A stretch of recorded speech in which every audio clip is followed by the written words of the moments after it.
Bonjour à toutes et à tous. Dans cette vidéo, j'ai envie de vous présenter le breathwork. Le breathwork, c'est une technique de respiration, comme son nom l'indique, c'est un travail autour du souffle.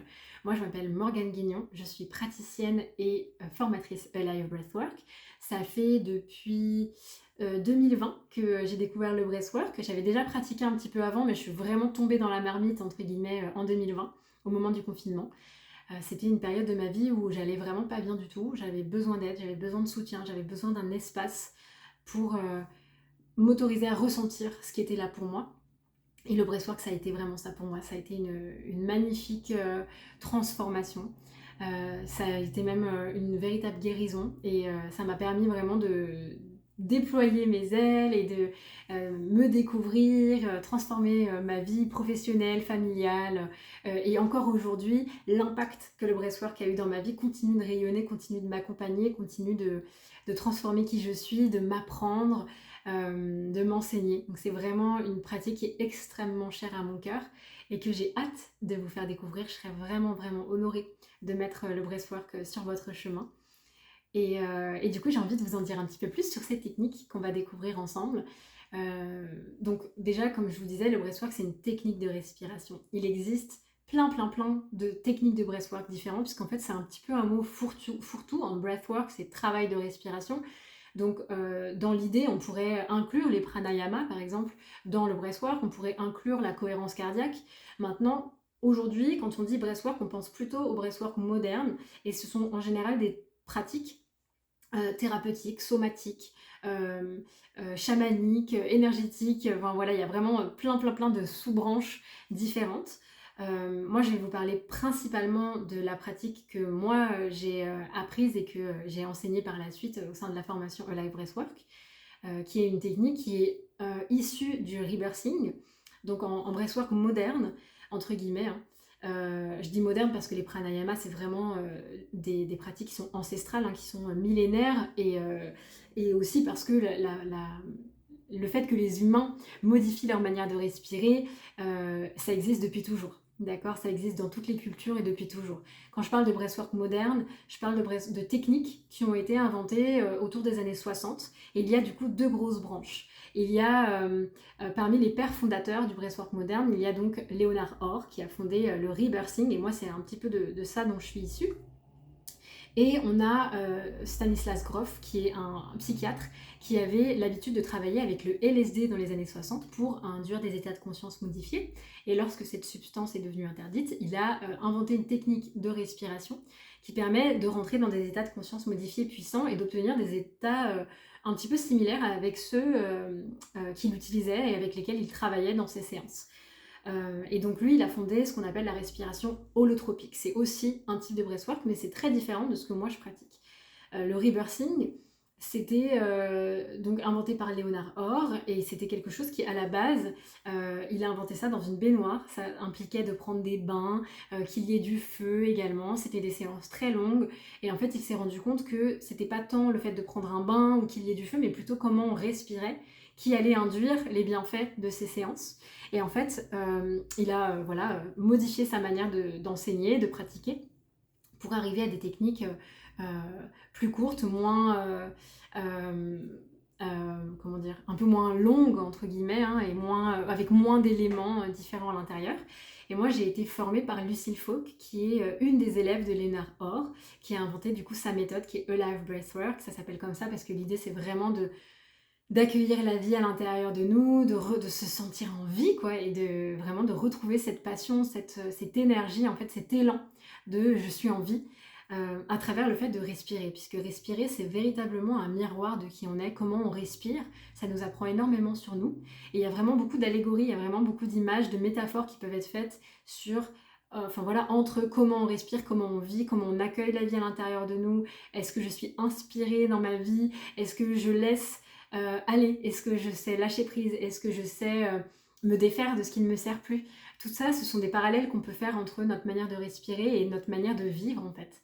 Et il se trouve que notre respiration, elle va aussi impacter énormément de choses à l'intérieur de nous. C'est le seul en fait système involontaire de notre corps, c'est-à-dire qu'on respire sans avoir besoin d'y penser, au même titre que notre cœur y bat sans qu'on ait besoin de commander à notre cœur de battre. On va digérer sans avoir besoin de penser consciemment à ce que notre cerveau il demande à notre système digestif de digérer. On respire aussi sans avoir besoin d'y penser. En revanche, c'est le seul système inconscient comme ça qu'on peut contrôler. On peut arrêter de respirer, on peut modifier notre manière de respirer. Et en fait, ça va avoir un énorme impact sur notre corps. Notre respiration, elle impacte notre rythme cardiaque, elle impacte la libération des hormones, elle impacte notre notre capacité à nous endormir, notre qualité de sommeil, elle impacte notre qualité de digestion, elle impacte notre récupération, notre capacité à se sentir plein d'énergie. Vraiment, c'est extrêmement large comment mieux respirer peut impacter notre vie. Il faut savoir aussi que nos cellules se nourrissent de l'énergie qu'apporte notre oxygène dans notre corps. Donc, en réapprenant à respirer, on peut vraiment transformer tous nos corps, en fait, notre corps physique, notre corps énergétique. Ça vient également toucher à notre corps émotionnel, puisque les émotions, c'est une énergie en mouvement à l'intérieur de nous, ou parfois pas en mouvement, justement, et on va pouvoir venir agir là-dessus. Et donc le breathwork, en fait, ça va nous permettre de modifier notre manière de respirer de manière consciente, de manière intentionnelle, et d'accéder en fait et d'agir sur ces différents corps, mental, spirituel, énergétique, émotionnel, physique. Et ça va vraiment impacter toutes ces sphères, toutes les parts de nous. Et ça va pouvoir nous reconnecter à énormément de choses, à notre corps, à nos sensations, à nos émotions, à nos croyances, à notre sagesse intérieure, à notre cœur, à nos guides parfois. C'est vraiment, vraiment quelque chose d'extrêmement complet et je trouve aussi d'extrêmement bienfaisant. C'est-à-dire que peu importe ce qu'on rencontre, peu importe ce qui se présente dans une séance de breathwork, c'est toujours, toujours, toujours pour nous. C'est toujours pour nous aider. C'est comme si, lorsqu'on pratique le breathwork, on rentrait en contact avec la vie, avec cette énergie qui a envie de nous soutenir, qui a envie de nous voir prospérer, qui veut nous voir à notre plein potentiel. Et c'est ça qu'on va venir toucher avec le breathwork. En passant parfois par des chemins inconfortables, tortueux, sombres, mais qui nous amènent toujours, toujours, toujours là où on doit aller, là où on avait besoin de passer pour atteindre ce plein potentiel, pour atteindre qui on est vraiment et se reconnecter avec ça et se sentir pleinement en vie, pleinement épanoui, pleinement en amour de qui on est. Vraiment, c'est des choses qu'on peut vivre avec le breathwork et j'ai vraiment très très hâte de vous faire découvrir ça. Il peut se passer du coup énormément de choses dans une séance, comme vous pouvez vous en douter avec ce que je viens de vous dire. Pour vous parler plus précisément de la pratique Alive, il y a deux gros axes en fait avec la pratique Alive.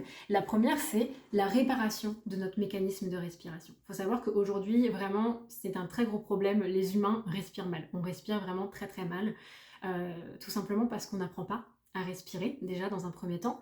C'est pas quelque chose que dans la vie, c'est pas un sujet en fait. On apprend à marcher, on apprend à la limite à manger, à écrire, à lire, mais pas à respirer.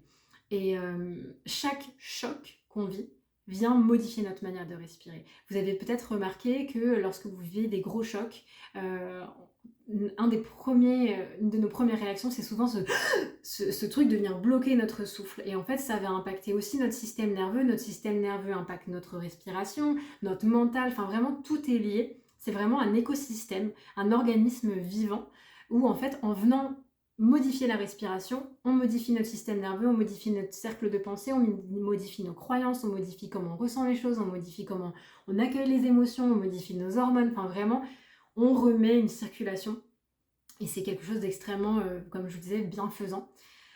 Et donc, dans Alive Breathwork, notre objectif, un de nos premiers objectifs, c'est de réapprendre à respirer correctement. Donc d'apprendre à avoir des inspirations pleines, profondes, des grandes et profondes inspirations qui viennent mobiliser l'ensemble de notre mécanisme de respiration, et pas uniquement nos poumons, mais également notre ventre, notre diaphragme. Et en fait, déjà rien que ça va modifier énormément de choses au quotidien.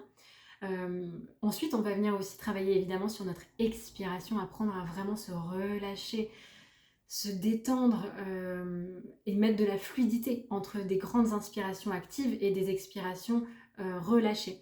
Et en faisant ça, on remet cette fluidité, on apprend à passer d'un état actif à un état passif, on apprend à passer d'un système nerveux parasympathique à un système nerveux sympathique et à remettre de la circulation entre les deux et ne pas rester bloqué, on remet du mouvement.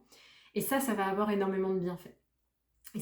Et en apprenant à mieux respirer, on va vraiment faire rayonner tous les bienfaits dans tous les cercles de notre vie au quotidien et vraiment dans la vie de tous les jours. Et il se trouve, le deuxième axe, c'est pendant les séances, on va modifier différemment, du coup, d'une manière qui répare notre mécanisme, mais aussi d'une manière où on va respirer plus que d'habitude, on va inspirer plus d'oxygène, on va être vraiment en connexion totale avec notre respiration, avec cette vie, cette énergie qui rentre à l'intérieur de nous, avec ce qui se passe dans notre corps. Et c'est là en fait que peuvent se manifester du coup à la fois des sensations physiques, à la fois des pensées, à la fois, ou l'absence de pensée aussi, ça peut être extrêmement guérisseur de couper ici.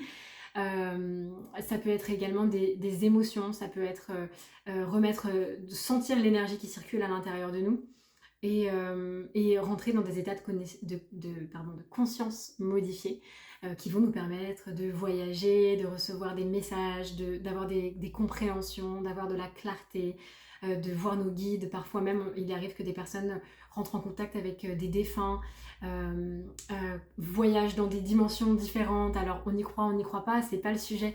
Ce qui est important, c'est de le vivre et que ce soit accueilli si ça se présente à vous. Et avec vos croyances à vous, avec ce que ça veut dire pour vous. Le breathwork peut également permettre de guérir des traumas. Et je pèse mes mots vraiment quand je dis ça. Faut comprendre qu'un traumatisme, c'est pas un événement qui nous est arrivé, c'est comment on a réagi pendant cet événement. Et la plupart du temps, un traumatisme, c'est le fait de ne pas pouvoir vivre l'émotion. Soit parce que on ne pouvait pas la vivre dans l'instant présent, parce qu'on n'était pas en sécurité, parce qu'on n'était pas dans un endroit où on se sentait capable de la vivre, parce qu'on n'a pas osé, parce que d'autres personnes nous en ont empêché, ou parce que en fait, quelque part, c'est comme si notre cerveau, il se dit, là, si je vis cette émotion, je vais mourir. Donc stop, on bloque, et ça crée des blocages, ça crée des tensions. Il n'y a pas de petits et de gros traumas. Le traumatisme, c'est cette émotion qui n'a pas été vécue, parce qu'on n'a pas pu la vivre. Et parfois, là où on va le ressentir comme quelque chose de très gros, c'est parce qu'à chaque fois qu'on se rapproche un petit peu de ça, c'est activé. Et du coup, parfois, il y a certains traumatismes qui sont activés, réactivés, etc. Et ça devient vraiment très, très gros dans notre perception, dans nos sensations, dans notre imaginaire, dans notre pensée, dans notre manière de vivre ça. Lorsqu'on va pratiquer le breathwork, on va remettre de la circulation, comme je vous disais, avec notre respiration, on va faire circuler des énergies et des émotions. Il faut savoir qu'en anglais, émotion, c'est energy in motion, c'est de l'énergie qui est en circulation. Comme je vous disais, lorsqu'on bloque notre émotion, parce qu'on ne peut pas la ressentir, parce qu'on ne veut pas la ressentir, parce qu'on ne s'y autorise pas, peu importe, elle reste bloquée à l'intérieur de nous, et avec le breathwork, on va la faire circuler. Donc il arrive que des émotions se présentent, il arrive que des émotions liées à des événements dont on a connaissance, dont on se rappelle, se présentent. Parfois, c'est des choses magnifiques. Parfois, c'est les plus beaux souvenirs de votre vie. Parfois, les émotions qu'on n'a pas pu vivre, c'était des émotions d'extase, des émotions de bonheur, de plaisir, de joie, d'amour inconditionnel. Et ça peut être extrêmement agréable. Enfin, vraiment, c'est juste divin à vivre. Et parfois, ce sont des émotions qui sont plus inconfortables, qui sont plus difficiles à vivre, qui sont plus douloureuses. Mais ce qui va être important, c'est que on s'offre un espace pour les vivre en sécurité, pour les vivre accompagnés, pour les vivre en conscience, avec bienveillance, en sachant qu'on va y arriver et qu'on va être libéré.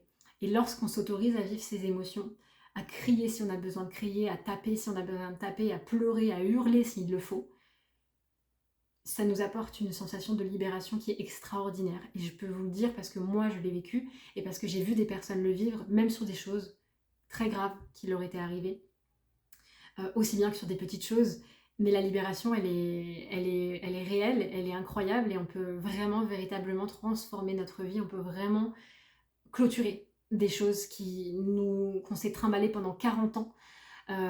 Et c'est vraiment ça qui fait toute la magie du breathwork, c'est cette capacité à reconnecter avec notre capacité à se guérir, parce que c'est pas moi, en vous guidant dans cette séance, qui vais vous permettre cette libération, cette guérison, c'est vous, avec votre souffle, qui allez vous autoriser à vivre ça et à vous libérer vous-même. Et ça, c'est vraiment un truc que je trouve absolument extraordinaire. C'est ça qui a fait que j'ai voulu me former au breathwork et le partager à mon tour, parce que c'est redonner du pouvoir. C'est retrouver sa puissance libératrice, sa puissance guérisseuse, reconnecter avec notre pouvoir personnel avec quelque chose d'aussi simple et d'aussi banal que notre respiration. C'est-à-dire quelque chose qu'on fait à chaque seconde de notre vie, depuis notre naissance et jusqu'à notre dernier souffle, justement. Et c'est ça vraiment que je trouve extraordinaire, que je trouve magnifique avec le breathwork. Et j'ai hâte de vous faire découvrir ça. Et je vous dis à très bientôt.